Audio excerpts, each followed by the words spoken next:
As reported, contractor Sara Diskaya remains in the custody of the National Bureau of Investigation.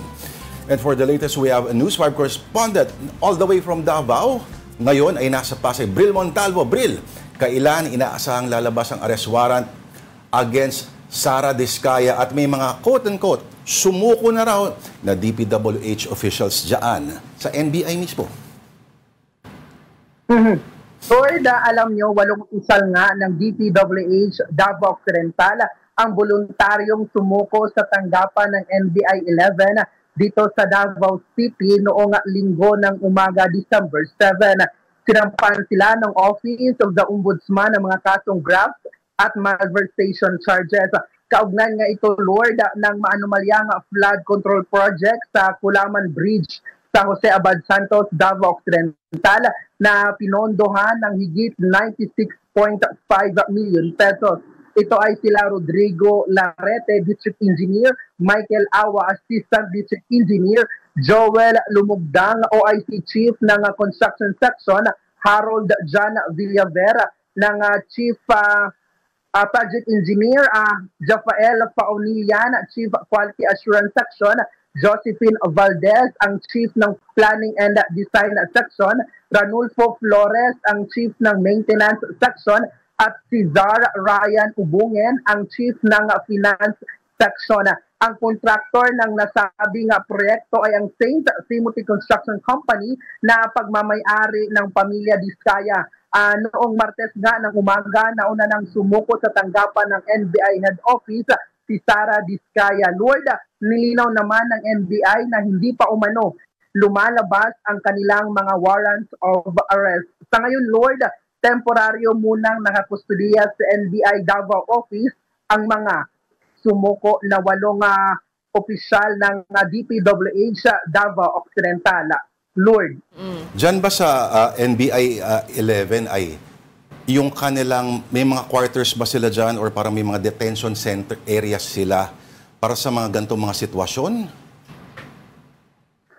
Alam mo, Lord, ayon nga sa NBI ay hindi pa sila pwedeng ikulong nga doon sa kanilang detention facilities, although may detention facilities nga itong NBI Davao, pero nandoon lang sila sa isang kwarto, kumbaga holding room. Ito nga 8 opisyal ng DPWH Davao Occidental na sumuko at antayin pa ng NBI Davao na lumabas ang kanilang warrant of arrest saka sila i-endorso sa korte, Lord. Ilang araw na mula nung in-announce yung arrest warrant ni Sara Diskaya, no? Monday ba ito? This week lang. This week lang, Monday or Tuesday ba? Pero hindi ba normally kapag may conductor na kasunod agad dapat yung So, suspense ito. Pero, okay, ano pa yung mga nais natin itanong kay Bril Montalvo? Bril, tanungin ko lang, no, itong Jose Abad Santos, Davao Occidental na sinasabing Ghost Flood Control Project, do you have any information on that? Kasi ang sinasabi nila, it was declared completed and paid for in 2022.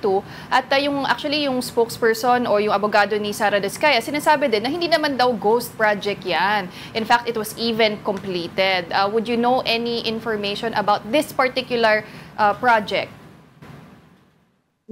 Alam nyo, ito nga flood control project doon sa Kulaman Bridge sa bayan ng Jose Abad Santos sa Davao Occidental, in-inspection niya na mismo ni DPWH Secretary Vince Dito na noon nga September nitong taon lang. At doon nga nila nalaman na hindi pa tapos ang nasabing flood control project at inabutan nga nila na ongoing yung construction ng nasabing flood control project. And ayon nga sa kontrata, ayon nga sa report ng DPWH sa Davao Occidental ay completed na ito noon pa nga taong 2022. Pero nung nabulaga ito nga si Secretary Vince Dito ng in-inspection nila noong September ay ongoing itong nga construction. At kinausap din ni Secretary Dizon ang mga tao doon sa paligid, mga residente doon sa paligid ng nasabing proyekto. At ang sabi nila ay matagal na daw na hindi tapos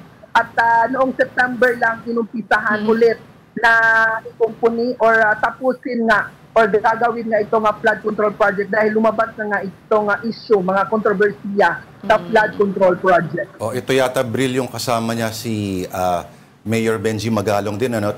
Yun yata ay gumamit ng mga strong words, very emphatic.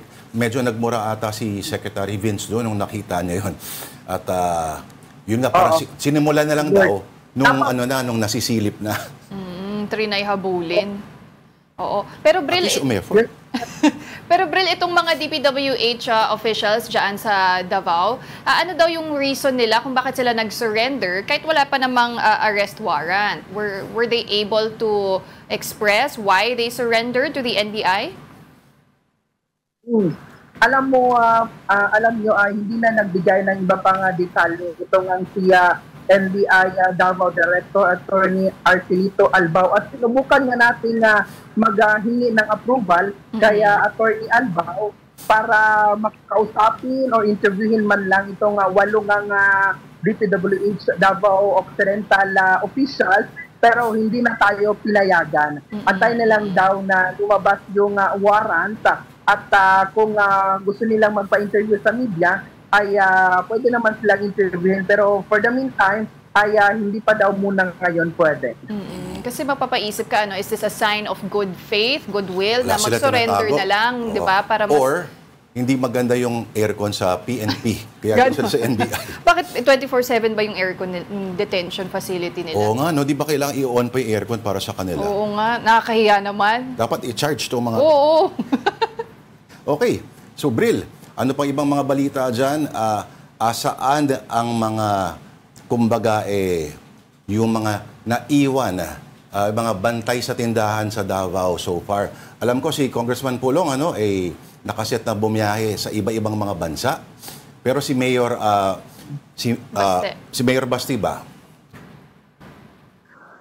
Alam niyo, si Mayor Basti ay nandito lang sa Davao City. At the other week nga ay may opening na celebration ng Pasko Fiesta, at mismong si acting Davao City Mayor Sebastian Duterte ang dumalo. At ito din launching ng Davao City buses dito sa Davao City ay mismong si acting Davao City Mayor Sebastian Duterte ang pumunta dito, at siya mismo ang nanguna sa launching ng Davao City bus system. At si Pulong naman ay matagal-tagal natin hindi nakausap, at nakikita nga dito si Congressman Pulong Duterte sa Davao City. At si Vice President Sara Duterte naman, alam naman natin na nasa The Hague pa hanggang sa ngayon. At base sa ating na pong informasyon ay babalik siya dito ngayong December 22,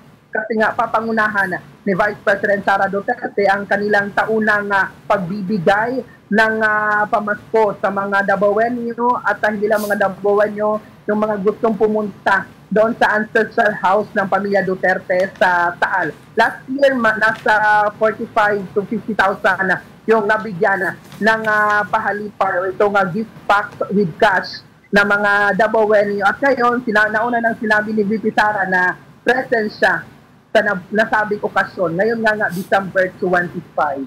Alright. Alam mo, maganda mag-Christmas yan sa Davao, doon sa gilid ng Mount Apo. May garden dyan, yung Eden. Paskong Pasko ang feels.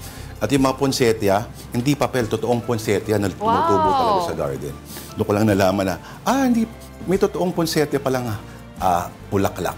Anyway, so, advance Merry Christmas sa iyo. Maraming salamat ang ating News 5 correspondent, Bril Montalvo. Thank you, Bril.